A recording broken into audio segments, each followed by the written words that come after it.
think it's important to recognize initially the BRI was considered by the skeptics to be a mega project that will not really have traction. Now, the skeptics are worried about it being too successful.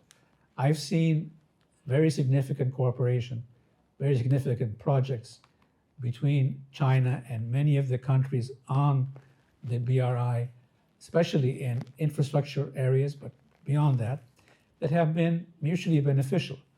I would add also that I found the Chinese readiness to evolve and review practices from its experiences during the 10 years to be very constructive. And I want to commend, in that respect, the three initiatives that we've heard from President Xi. One, the Global Security Initiative. Two, the Global Development Initiative. And three, the Global Civilization Initiative, because they all have to work together and address these aspects for the BRI to truly reach its objectives.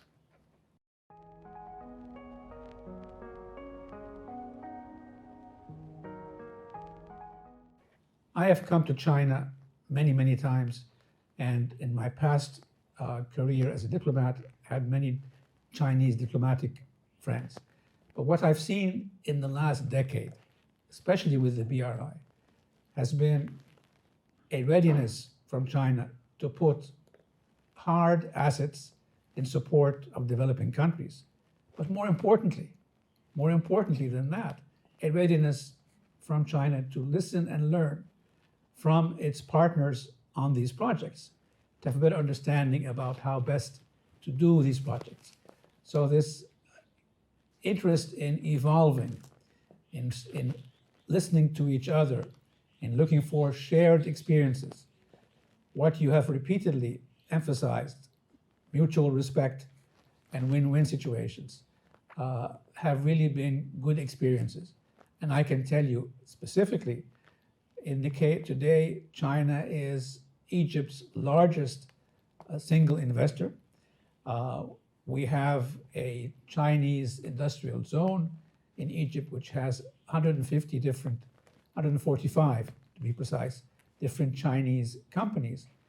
And the scope of cooperation has moved from not only infrastructural projects, but now even into environment area in particular. And just recently with the BRI summit, our president had intended to come, but because of the Gaza situation, he was forced to stay, and the prime minister came in his place. They signed a number of agreements, cooperation agreements between the two countries, including an agreement to how to resolve debt issues and use them for developmental purposes. So this is an interesting cooperative engagement meant to be beneficial to both sides.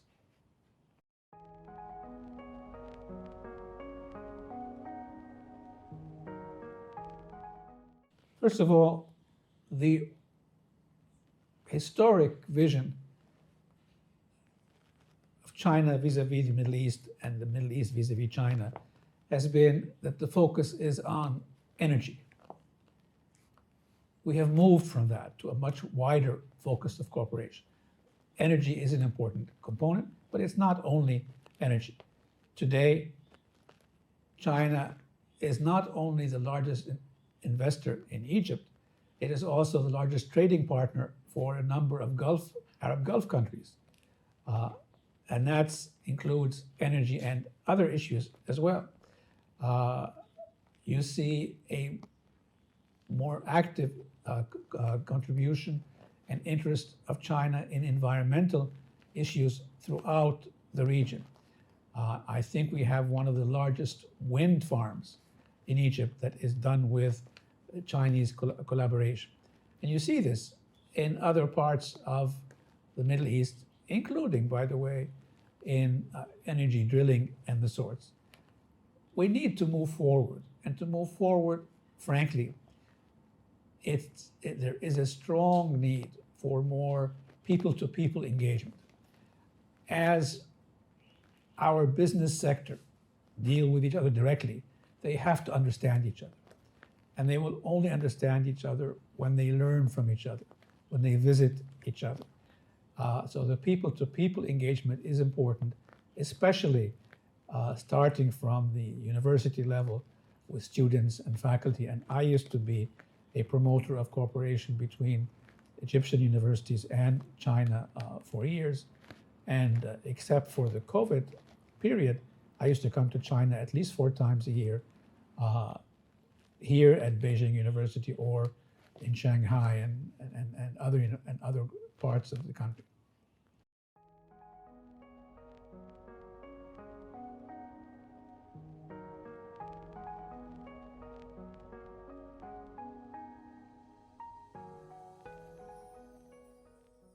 I would really focus on 3 tracks. Let's look at the high school and university level and encourage student exchanges, student trips, faculty trips back and forth to different parts of China and from China to different parts of the Middle East. This is very important, and I can tell you that I think one of the largest Confucius institutes in the Middle East is in Cairo with Cairo University, or at least one of the oldest, definitely. There's a stronger interest in learning the Chinese language. The second component would be to encourage business-to-business cooperation. I was surprised on a recent trip to China to find Egyptian businessmen on the plane, and when I asked them what they came here to buy, their answer was, we have investments in China, and we're coming to follow our investments. Thirdly, for business or for tourism, I think governments need to encourage more direct flights. We have now a direct flight between Cairo and Beijing. We also have one with Guangzhou, and we have one with Chengdu in the Sichuan province. I was surprised in my recent trip to Chengdu to find this, but this is always useful.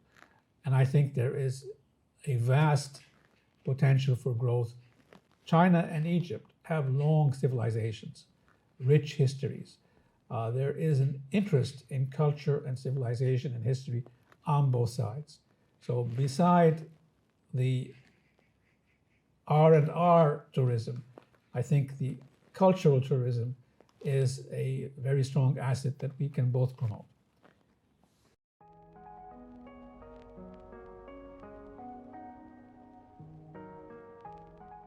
Sure.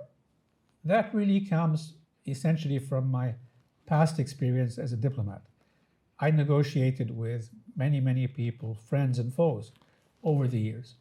And the first initial reaction was try to understand what your counterpart will ask for, or what he cannot accept.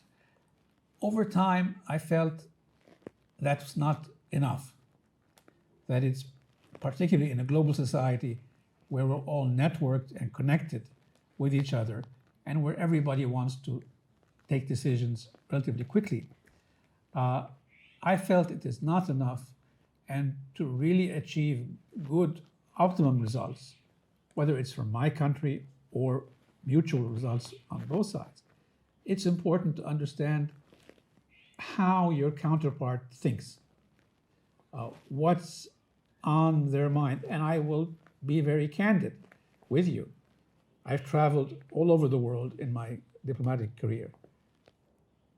I didn't change the content of what I say in the past, whether it was an American, a Chinese, an African, or an Arab.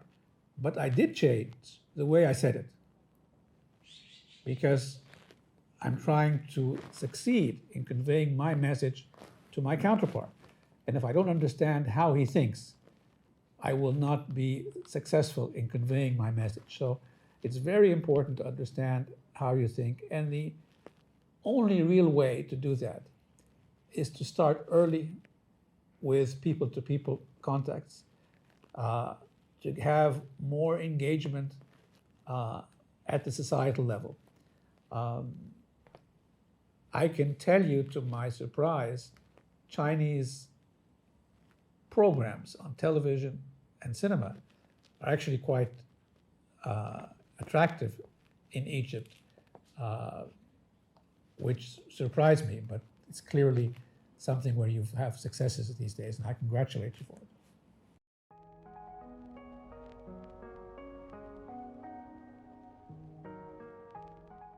First of all, I agree there has been progress, but I would add there needs to be much more of it.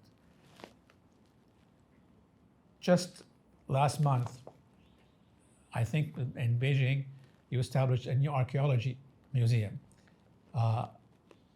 I am also been informed that we are going to send it from Egypt a very significant civilizational exhibit to China, I think to several parts of the country. So again, it's important to bring the story to the people in many different ways and make it available to the public. It should not be a lecture or a compulsory thing. It should be something which you make it accessible to the different people. And that, frankly, is much easier now with electronic networking and with communications. So I would work with Egyptians to help provide more of our history, more of our culture, more of our contemporary cinema in Chinese, or cooperation with Chinese facilities to make it easier for Chinese to understand this. And I would also do the opposite. Nothing really is more valuable than people-to-people understanding of each other. And it's the key to moving from the level of government-to-government cooperation to the level of society-to-society cooperation. Thank you.